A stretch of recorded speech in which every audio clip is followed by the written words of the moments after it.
yards, 50 yards, 40 yards, 30 yards. Right, so I was just going to go over this with you. Think of a clock, okay?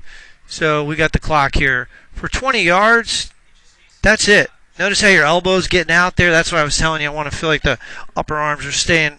This distance between the elbows isn't compromised. You're sort of getting that elbow out. So that would be a 20-yard swing where the shaft of the club shaft right there about 3 o'clock, that would be about 20 yards. The next distance, 35 yards, is going to be just above your right hip, just about right here, 35. 50 yards, you're going to go back to about right here. And then a full swing would be all the way back to where your hands are at your right shoulder. So as I was indicating it, I want to keep the distance between the elbows the same. So if I go back, whatever that distance is, I want to maintain that structure. That's important. Now, I'm not saying to keep it up against your rib cage. I'm not saying, do that. My right arm is away from my right elbow is away from my chest, but it's right. Right. It starts to bend. So the left one does. Okay, yes. Right. Okay. Yep. The shaft of the club, when you form an L, or when the left arm's parallel to the ground, the shaft of the club should point at the ball. So it should be at a little more of a shallow plane, a little flatter plane on the backswing. So what I mean by that is this. If I take it back and I let my right arm fold, the shaft of the club should be on more of a 45-degree angle. It shouldn't be straight up and down. You were sort of going like this. Right. It would be more like that. Anyway, you hit the ball. This was really good. As you came into the ball, you made a nice contact with it. This was your practice swing. So when I stepped in here, here's what I'm trying to do is I'm trying to get that right elbow to fold down more. See, that's much better. You notice how it's folding down there? Before you had it flying out like that. Oh, okay. You see that difference there? So that's rather significant in terms just that'll help you a bunch right there. So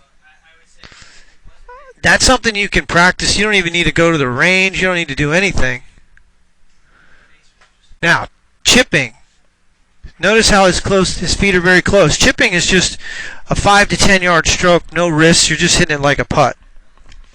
And you can see how his feet are very much turned toward the target. You want your weight on your front foot here. You're not shifting back.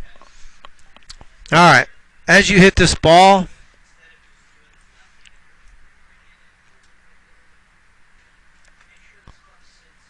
you made a nice move into the ball. That's a nice contact, but see the separation in the arms? That's what I talk about structure. I don't want this, I want that. They're both bent a little bit, yep. Here's your address position, right? And then look at impact. You see how they're a little different. So that's something you can practice. You don't have to go to the golf course or the range. You can just do that at home right there. Just working on the structure, not to get your elbows separated. You can put a ball between there. Like a kickball or something, rubber ball. All right. So that's something. And then, of course,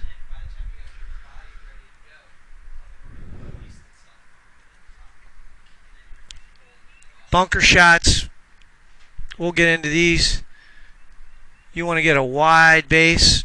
Notice how wide her feet are. You guys want to get wide. Why in the bunker do you want to be wide? Because you don't want to shift a lot of weight. You want to hit about 3 inches behind the ball. Typically, that would mean the ball would have to be slightly in front of the center of your stance. If I drew a line straight across, the ball's going to be just a little in front of center.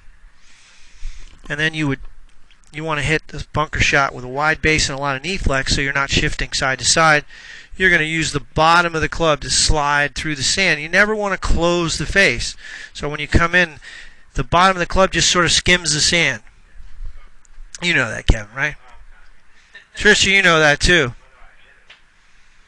See, so there's that little chicken wing, Trisha, right there. Yeah, I see that. Yeah, so that's a common issue. That will cause you to top it or hit it along the ground. What happens is the equator of the ball, the leading edge of the club hits the middle of the ball because as you do this, the club comes up. So bunkers, she's going to see that elbow, how it's pointed down there?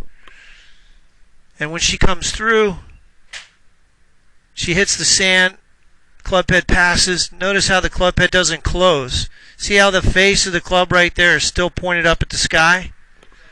It's like this coming through. So she's hitting like that. That's an important element in bunker shots. And all her weight's on her front foot. Yep.